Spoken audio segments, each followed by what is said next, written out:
Break के बाद स्वागत है आपका। और अब बात सर्दी के बढ़ते तेवरों की। मरुधरा में सर्दी का प्रकोप बरकरार है। हाड़ कंपाने वाली सर्दी से जनजीवन खासा प्रभावित हो रहा है। रोजाना पारे में गिरावट दर्ज की जा रही है। प्रदेश के कई जिलों में बारिश और ओलावृष्टि हुई है। बारिश और ओलावृष्टि के साथ लुढ़कते पारे और कड़ाके की सर्दी ने लोगों की धूजनी छुड़ा दी है।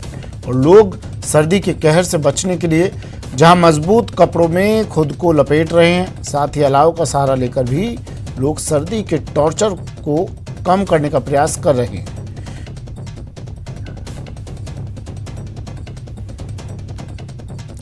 चलिए, किस तरह से लोग इस हाड़ कंपाती सर्दी से बचने का जतन कर रहे हैं और क्या कुछ हाल है प्रदेश भर में, मेरे सहयोगी हमारे साथ जुड़ गए हैं। जयपुर से राकेश शर्मा और चूरू से मनोज शर्मा हमारे साथ जुड़ गए हैं। सबसे पहले राजधानी जयपुर लिए चलते हैं।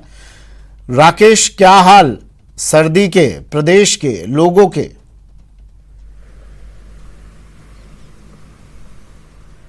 बिल्कुल, देखिए सुमित, पूरे राजस्थान में कड़ाके की ठंड जारी है। पहले बारिश और शीतलहर के बाद अब मैं दिखाना चाहूंगा सीधी तस्वीरें राजधानी जयपुर की, जो जितना घना कोहरा अभी छाया हुआ है। जैसे जैसे दृश्यता अब दिन बढ़ता जा रहा है, वैसे वैसे कोहरा पूरे आगोश में शहर को लेता जा रहा है। दृश्यता बहुत कम हो गई है। चूंकि जो शीतलहर है उसका प्रकोप जारी है, तो निश्चित तौर पर आम आदमी नहीं, जो पक्षियां हैं, पशु पक्षियां हैं, उन पर भी इसका व्यापक असर देखा जा रहा है।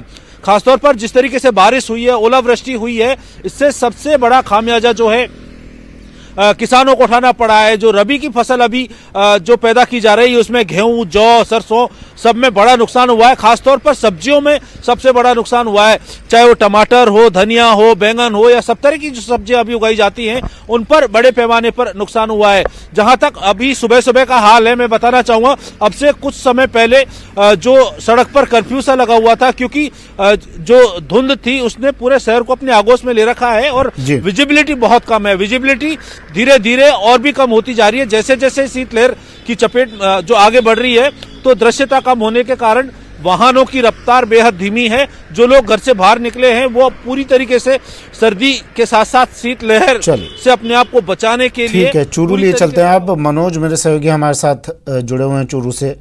चूरू एक ऐसी जगह है मनोज, जहां पर पारा जमाव बिंदु के नीचे पहुंच जाता है। क्या कुछ यहाँ पर हाल है फिलहाल? मौसम विभाग क्या कह रहा है? जी सुमित जी, मैं बताना चाहूंगा कि चूरू जिले के अंदर अभी मौसम का जो चौतरफा हमला है वो देखा जा सकता है। यहाँ ओलावृष्टि है, बारिश है, शीतलहर है और साथ ही कोहरा भी है। सर्दी बढ़ गई है। मंगलवार को भी जिले के कई इलाकों में जो रुक रुक के बारिश का दौर है वो जारी रहा था। मावठ की बारिश है, हालांकि ये फसलों के लिए काफी फायदेमंद है, लेकिन जो ओलावृष्टि हुई है वो कहीं ना कहीं फसलों को उसने नुकसान भी पहुंचाया है।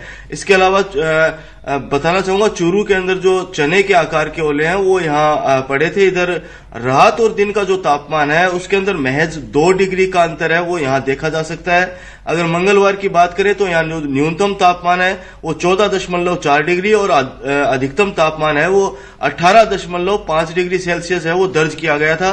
रात दिन जो कोल्ड वेव है वो यहाँ चल रही है। सर्दी का असर जिसके कारण बढ़ गया है और कोल्ड डे के कारण दिन भर जो ठिठुरन है उसका एहसास यहाँ देखा जा सकता है। आज दिन की शुरुआत है वो भी घने कोहरे के साथ हुई है। कोहरे के कारण जो वाहनों की गति है उस पर ब्रेक लगे और मौसम में नमी के कारण सर्दी का एहसास और ज्यादा बढ़ा है। जी चलिए, शुक्रिया मनोज तमाम जानकारी के लिए, तस्वीरें दिखाने के लिए। राकेश, आपका भी शुक्रिया तमाम जानकारी के लिए, तस्वीरें दिखाने के लिए। लुढ़कता पारा और जनजीवन अस्त व्यस्त, तो मौसम की मार से बचने के जतन अब लोग कर रहे हैं। फिलहाल इतना ही, दीजिए इजाजत, नमस्कार।